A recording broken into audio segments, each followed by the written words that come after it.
세일의 기도의 4일차를 맞아서 빌립보서 1장 19절에서 26절 본문으로 그리스도인은 비관주의자인가 낙관주의자인가 라는 제목으로 하나님 말씀 나누겠습니다.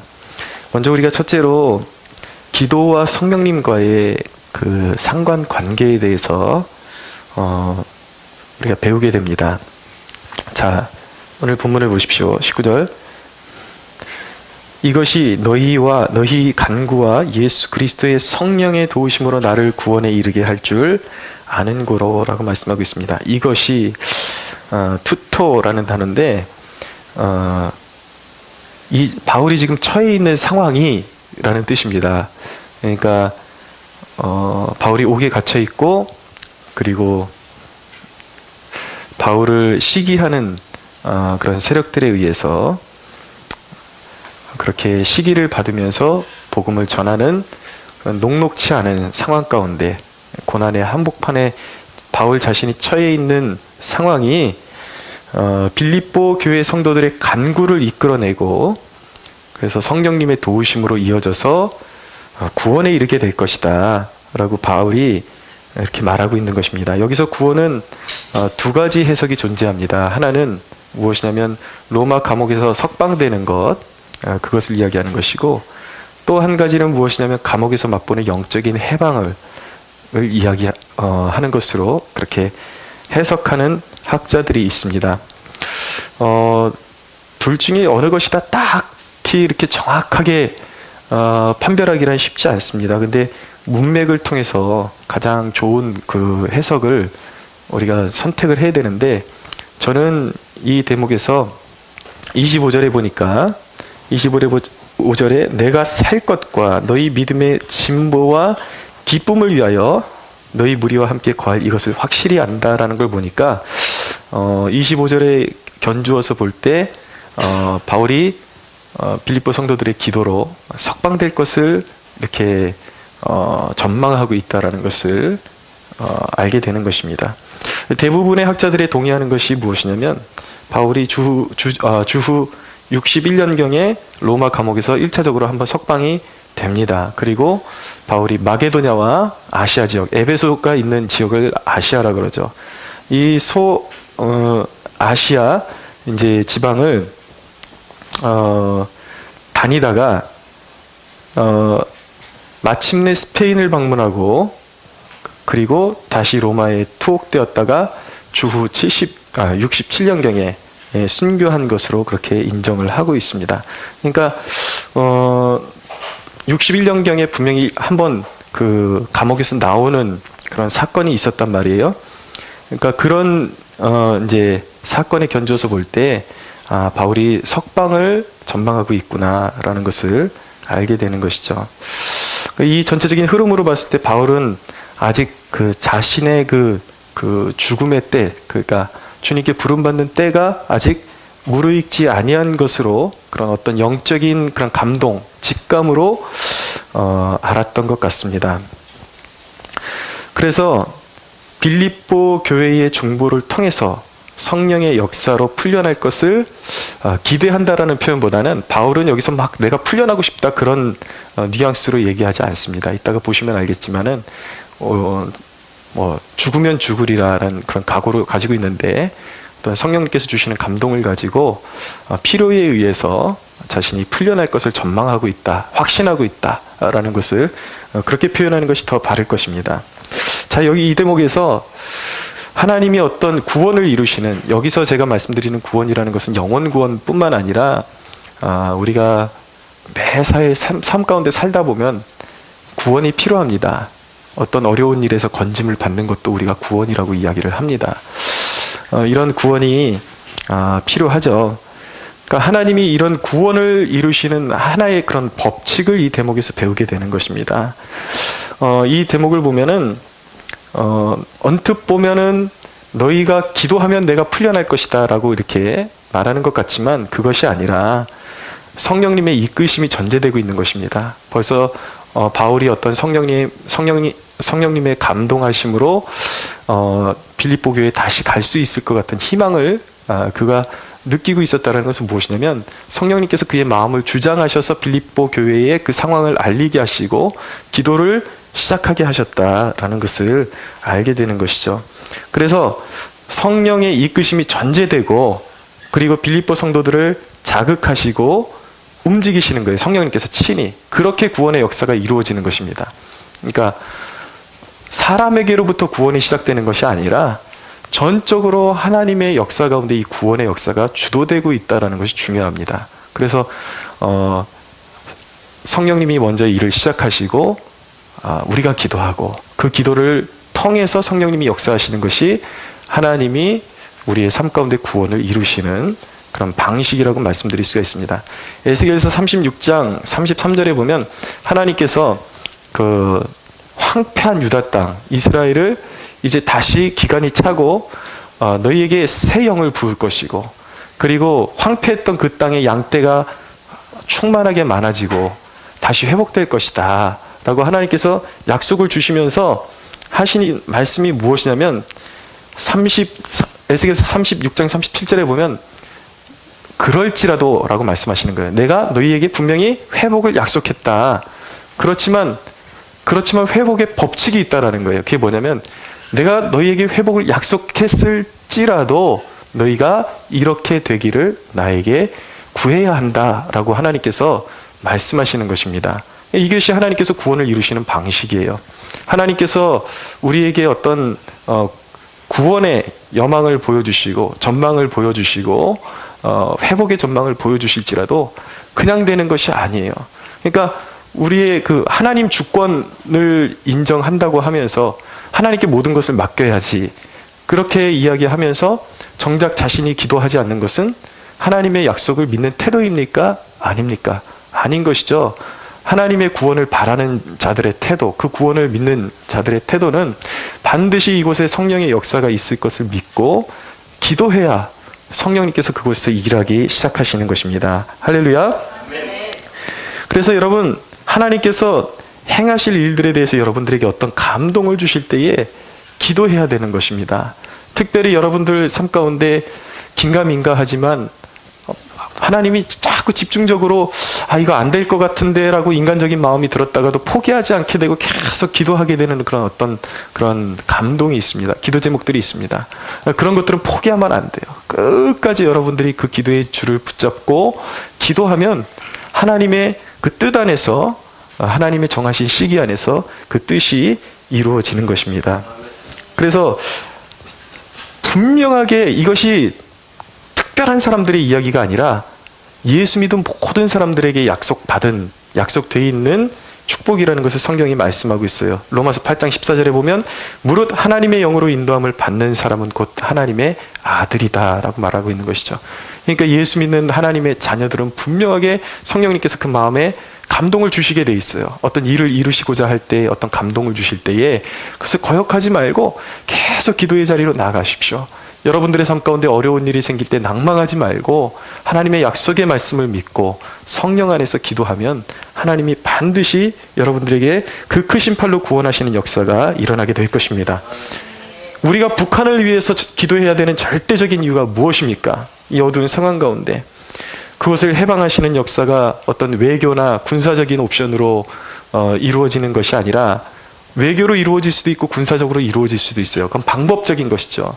그것 이전에 그것을 움직이시는 역사가 있단 말이에요. 그것이 무엇입니까? 성령의 역사로 북한의 닫힌 문이 방법은 하나님이 선택하십니다. 어떻게 자체적으로 붕괴될 수도 있고 미국이 북한을 폭격할 수도 있고 아니면 민중 봉기가 일어날 수도 있고 그 방법은 성령께서 하나님이 정하시고 성령께서 일하시는 것입니다. 할렐루야. 그렇기 때문에 우리는 끊임없이 포기하지 말고 북한 땅을 위해서 기도해야 하는 것입니다. 자, 오늘 본문의 골자는 바울이 절대 옥에서 풀려나는 것에 목을 메고 있지는 않다라는 것이 중요합니다. 바울의 소망은 무엇이냐면 죽어서 주님 곁으로 가기를 원하고 있어요. 그러나 그 가운데서도 바울은 자신이 풀려날 것을 확신하고 있습니다. 우린 이 본문 자체에 두 가지 질문을 던짐으로써 그리스도인이 가져야 할 아주 중대한 삶의 가치관을 배울 것입니다. 자, 이 질문에 우리가 첫 번째 던져야 되는 질문은 무엇이냐면, 기독교인은 비관주의자인가 낙관주의자인가 라는 질문을 한번 던져봐야 하는 것입니다. 그래서 이 질문이 우리의 삶의 태도를, 우리가 어떻게 세상 이 죄 많은, 그리고 유혹 많고, 그리고 때로는 어떤 풍랑과 우리가 헤아릴 수 없는 고통이 점철되어 있는 이 땅에서 우리가 어떤 마음을 가지고 살아야지 넉넉히 승리하는 신앙생활을 영위할 수 있을까? 여기에 답이 있기 때문에 이 질문을 꼭 던져봐야 되는 것입니다.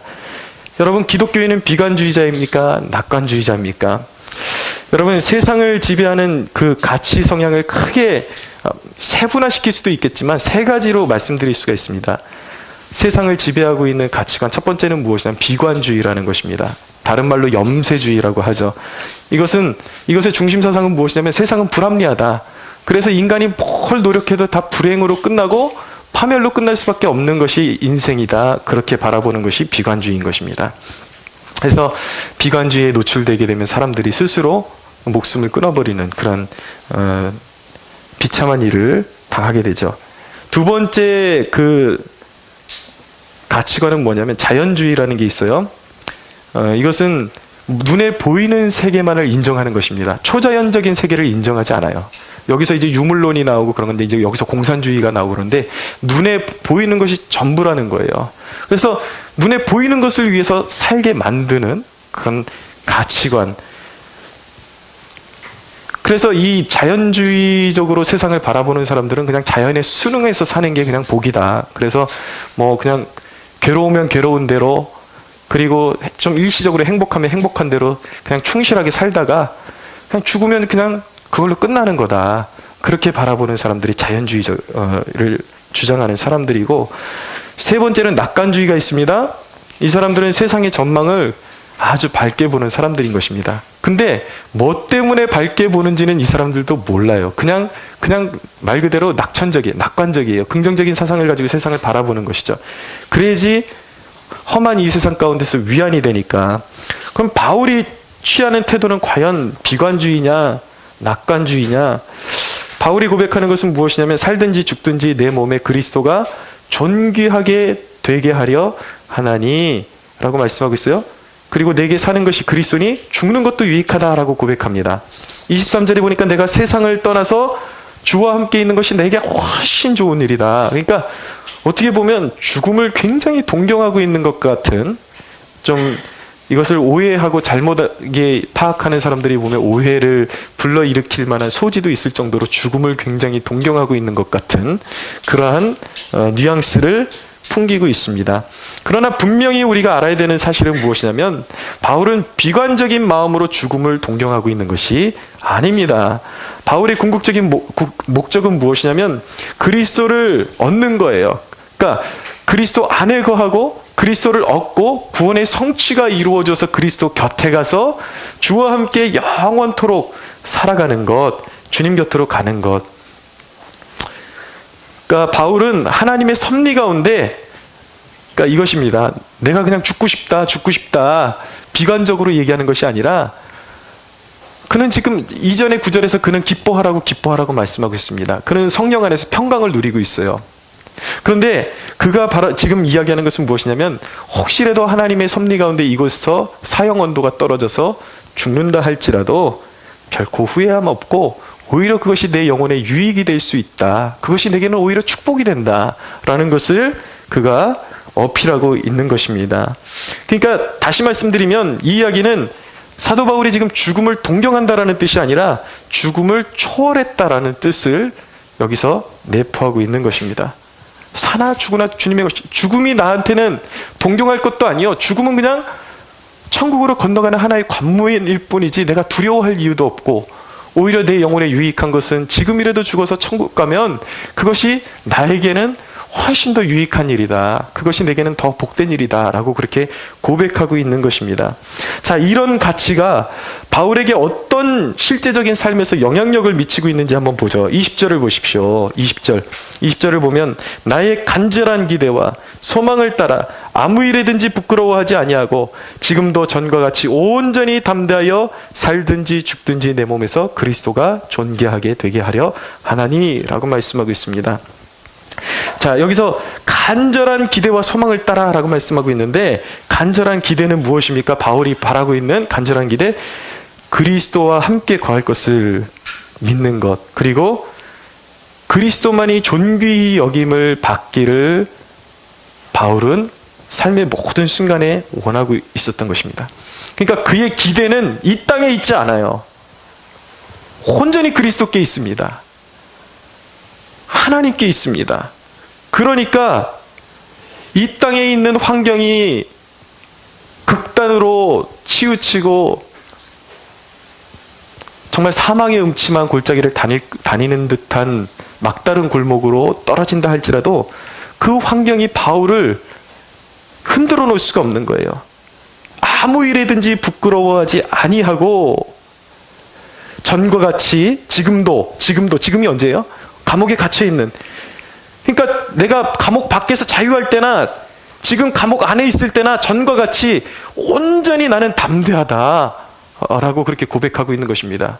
전혀 비관주의가 아니죠. 죽고 싶다가 아니잖아요. 바울은 지금 용기로 충만해요. 죽음을 초월해 있단 말이에요. 죽음도 두려워하지 않고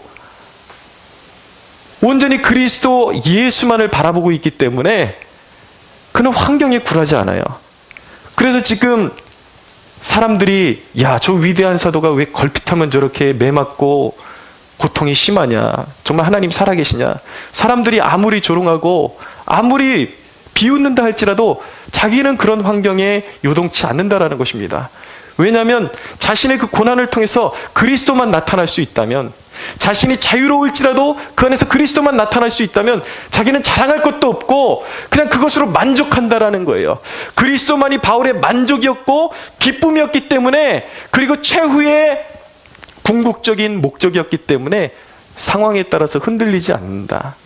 나는 지금 이 순간에도 전과 같이 담대하다. 할렐루야. 네. 여러분, 우리 그리스도인들에게 필요한 믿음이 바로 이 믿음인 것입니다. 담대한 믿음. 그의 처지에 상관없이 그리스도의 가치는 영광스러워요.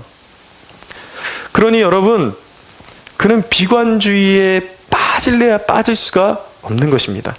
그러면 또 다른 질문을 던져봐야 돼. 그럼 바울이 낙관주의냐? 세속적인 낙관주의자냐? 그건 아니다라는 거예요. 25절을 보십시오.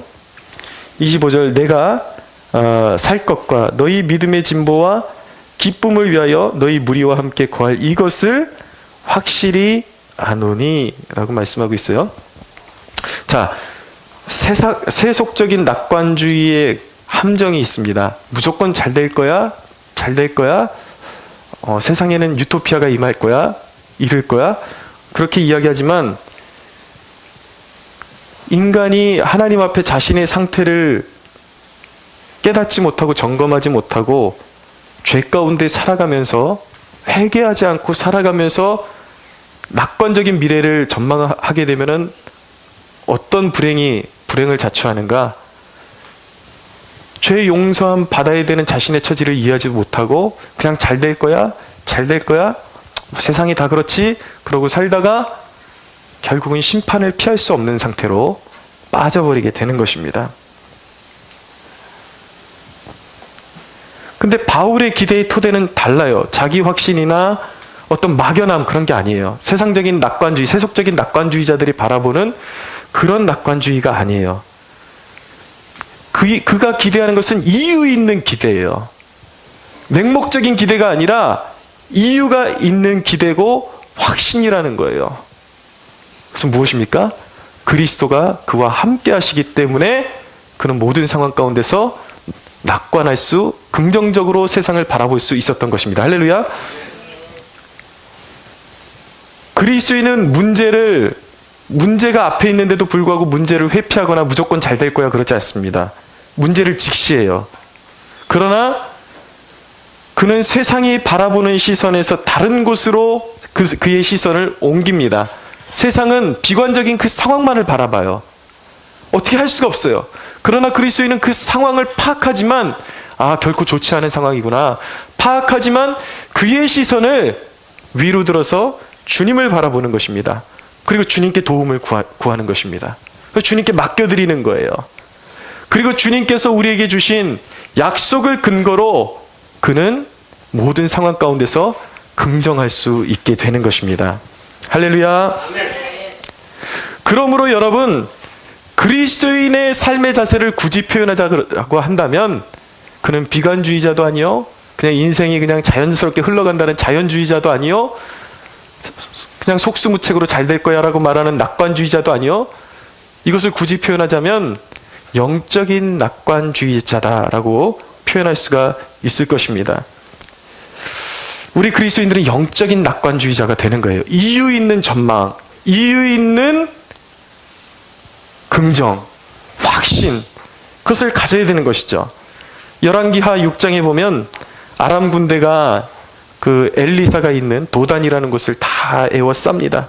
그랬더니 엘리사의 사원이 뭐라 그러냐면 거의 죽어가는 표정으로 주여 우리가 어찌하리이까, 엘리사에게 어찌하리이까, 이 말의 뜻은 무엇이냐면 다 죽었습니다 라는 그런 의미를 가지고 있는 거예요. 어찌하리이까, 이제 둘러싸이고 우리는 길이 없습니다. 여기서 여러분, 적이 둘러싸고 있을 때에 그 상황을 바라보면서 죽을 수밖에 없는 것이 내 운명이구나 하면 그것이 바로 자연주의자예요. 그런데 그 상황을 보면서 내 인생은 지질이 비참하고 이제는 이렇게 비참하게 처참하게 그냥 내가 능지처참이 돼서 죽는구나, 적들한테 이제 사정없이 찔려서 죽게 되는구나, 이게 뭐예요? 이게 비관주의자예요. 그런데 여러분, 이곳에서 전혀 다른 인식을 가지고 있는 한 사람이 있습니다. 누굽니까? 엘리사예요. 엘리사는 호들갑을 떠는 사원에게 이렇게 얘기합니다. 저들보다 우리와 함께하는 자가 더 많다. 그리고 엘리사는 기도합니다. 주여, 저들의 눈을 열어서 이 하늘에 있는 군대를 보게 하여 주옵소서 라고 기도하죠. 그랬더니 사환의 눈이 열려요. 그랬더니 그들의 눈에 보이는 것은 무엇이었습니까? 비록 눈에 보이는 군대는 그들에게 없었지만 하늘의 불말과 불병거가 가득하고 천군과 천사들이 그들을 지키고 있는 것을 보게 된 것입니다. 할렐루야. 하늘을 바라본 엘리사, 그리고 낙심한 영혼들에게 같이 낙심하는 것이 아니라 그 눈을 열어주어서 영적인 눈을 뜨게 해주는 엘리사는 바로 영적인 낙관주의자의 전형이라고 말씀드릴 수가 있는 것입니다. 사랑하는 여러분, 여러분들의 인생을 어떻게 살아가시겠습니까? 여러분, 하나님이 여러분들을 도우시는 그 손길을 바라볼 수 있게 되기를 바라고, 인생의 낙심한 영혼들에게 그들의 영의 눈을 뜨게 해줘서 하나님 살아계심을 보게 해주는 영적인 거룩한 낙관주의자로 살아가는 축복이 있게 되기를 바랍니다. 두 번째 질문을 던져봐야 돼요. 그것은 무엇이냐면 기독교인은 누구를 위해 사는 자인가? 라는 질문을 이 본문에 대입해서 던져봐야 합니다. 23절을 보시면 23절에 내가 그 둘 사이에 끼었으니 라고 말하고 있습니다. 그 둘 사이가 무엇입니까? 하나는 석방되는 것, 그리고 하나는 이제 사형언도를 받고 죽는 것. 풀려날 것을 확신하고 있지만 그래도 인간이기 때문에 아직까지는 막막함도 있는 거예요. 둘 사이에 끼어 있는 것입니다. 그런데 바울은 죽음이 두렵지 않아요. 그런 가운데서도 어떤 확신을 가지고 그가 살 것을 확실히 알고 있습니다. 무엇 때문에? 아까 말씀드렸죠. 성령의 이끄심이 있었기 때문에 그는 다시 살아서 빌립보 교회로 그가 다시 돌아갈 수 있을 것이라는 그런 전망을 보고 있는 것이죠. 아직 살아남아서 할 일이 있다는 것을 그가 직감하고 있었던 것입니다. 알고 있었던 것입니다. 그런데 우리가 유의해서 봐야 되는 것은 무엇이냐면, 바울이 자신이 살아야 할 당위성을 찾는 것은 단 한 가지예요. 내가 조금 더 살고 싶다, 구차하게 더 살고 싶다, 이게 아니에요. 세상을 좀 더 누려보고 싶다. 아직도 못 먹은 것도 많은데, 아직도 여행 가보지 못한 것도 많은데, 이것이 아니라 오직 단 한 가지 이유를 위해서 내게 만약에 삶의 기회가 주어진다면 이것을 이루기 위해서 내 삶이 다시 주어지기를 원한다 라고 말했죠. 그렇게 원하고 있는 거예요. 그것이 무엇입니까? 25절에서 26절입니다. 25절 26절 제가 읽겠습니다. 내가 살 것과 너희의 믿음의 진보와 기쁨을 위하여 너희 무리와 함께 거할 이것을 확실히 아노니 내가 다시 너희와 같이 있으므로 그리스도 예수 안에서 너희 자랑이 나로 말미암아 풍성하게 하려 함이라 라고 말씀하고 있습니다. 무엇입니까? 바울이 살기를 원하는 단 한 가지 이유, 교회를 위해서예요. 교회를 위해서, 교회를 더 복되게 하기 위해서, 교회를 더 유익하게 하기 위해서, 하나님께서 자기에게 맡겨주신 양떼를 조금 더 영적으로 견고하게 세우고 싶다라는 유일한 열망, 그거 한 가지 때문에 조금 더, 만약에 살 수 있다면 그것 때문에 살기를 원했던 것입니다. 할렐루야. 네. 고린도후서 11장 28절에 보면 바울이 온갖 선교 여행에서 고난을 받은 것을 그가 늘어놓습니다. 태장을 몇 대 맞고, 배가 파선의 위협을 당하고, 강도의 위험을 당하고, 수없이 굶고, 잠자지 못하고, 춥고, 벗고, 헐벗었노라 라고 그가 그렇게 이야기하면서, 그가 그 단락의 마지막에 하나 더 부연하는 것이 무엇이냐면, 그렇게 수없는 죽을 고비를 넘기고 고난을 당했지만 이 외의 일은 고사하고, 사실은 이것 때문에 내가 힘든 것이 아니다. 내가 수없이 매맞고 죽을 고비를 넘겼지만 정작 내 인생을 힘들게 하는 것은 내 육체에 주어지는 환난이 아니라 모든 교회를 위하여 염려하는 것이다 라고 그렇게 그가 고백하는 것입니다. 여러분, 우리가 가히 상상할 수 없는 위대한 생각을 가지고 있는 사람이에요. 어디서 나온 것일까요? 그게 바로 그리스도 예수의 마음이에요. 죄인들을 위해서 자기를 다 십자가에 기꺼이 자신을 내어주기를 원하셨던 주님의 마음이 주님과 그가 온전히 연합되어 있다라는 증거인 것이죠. 여러분, 우리는 얼마나 주님께로 가까이 있습니까? 무엇 때문에 여러분들 힘들어 하십니까? 바울이 살아가는 유일한 목적, 바울이 살고 싶어하는 단 하나의 이유가 있다면 구차하게 이 땅에서 무언가를 얻기 위해서 살고 싶은 것이 아니라 조금 더 하나님의 교회를 든든하게 세우고 하나님의 나라를 조금이라도 살아있는 동안 확장할 수만 있다면 그렇게 하고 싶다라고 그가 고백하고 있는 것입니다. 여러분,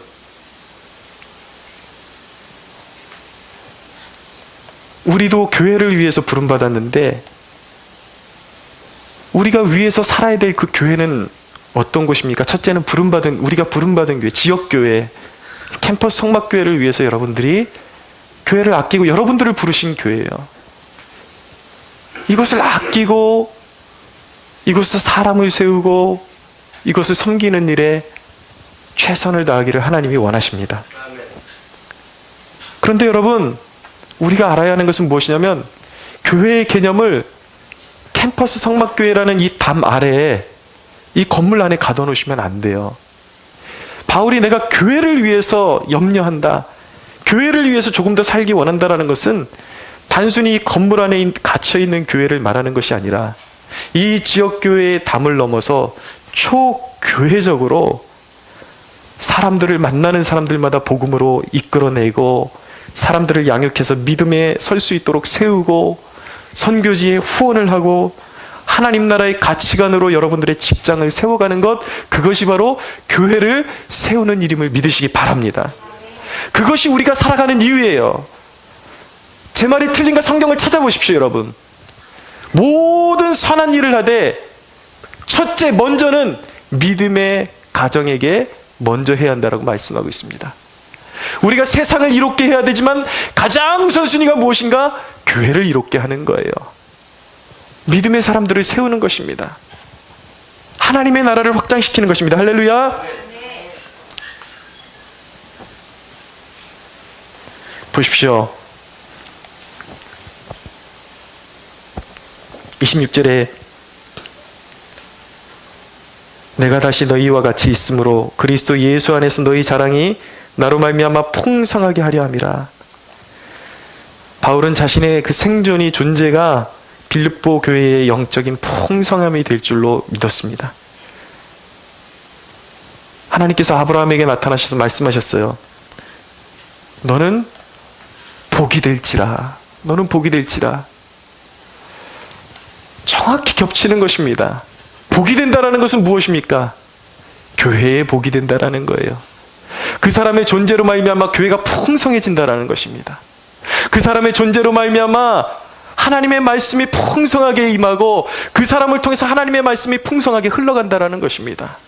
그 사람으로 말미암아 다리에 힘을 잃어버렸던 영혼이 다리에 힘을 잊고 그 사람으로 말미암아 주를 알게 되고 더 견고히 알게 되고 더 하나님을 사랑하게 된다라는 것, 이것이 바로 교회가 그로 말미암아 풍성하게 된다라는 의미인 것입니다. 여러분, 우리가 살아가는 이유는 무엇입니까? 우리가 사모해야 하는 것은 무엇입니까? 내 한 사람으로 말미암아 여러분으로 말미암아 교회가 풍성하게 되는 것, 그것을 위해서 살아가게 되시기를 축원합니다. 여러분들의 존재함으로 말미암아 여러분들의 가정의 그늘이 사라지게 되기를 원합니다. 여러분을 만나는 사람마다 인생에 실패하고 낙담한 영혼들이 주로 말미암아 주 예수로 말미암아 인생에 기뻐해야 할 이유를 찾게 되는 축복이 있게 되기를 주 예수의 이름으로 축원합니다. 우리 하나님께 영광의 박수 올려드리겠습니다.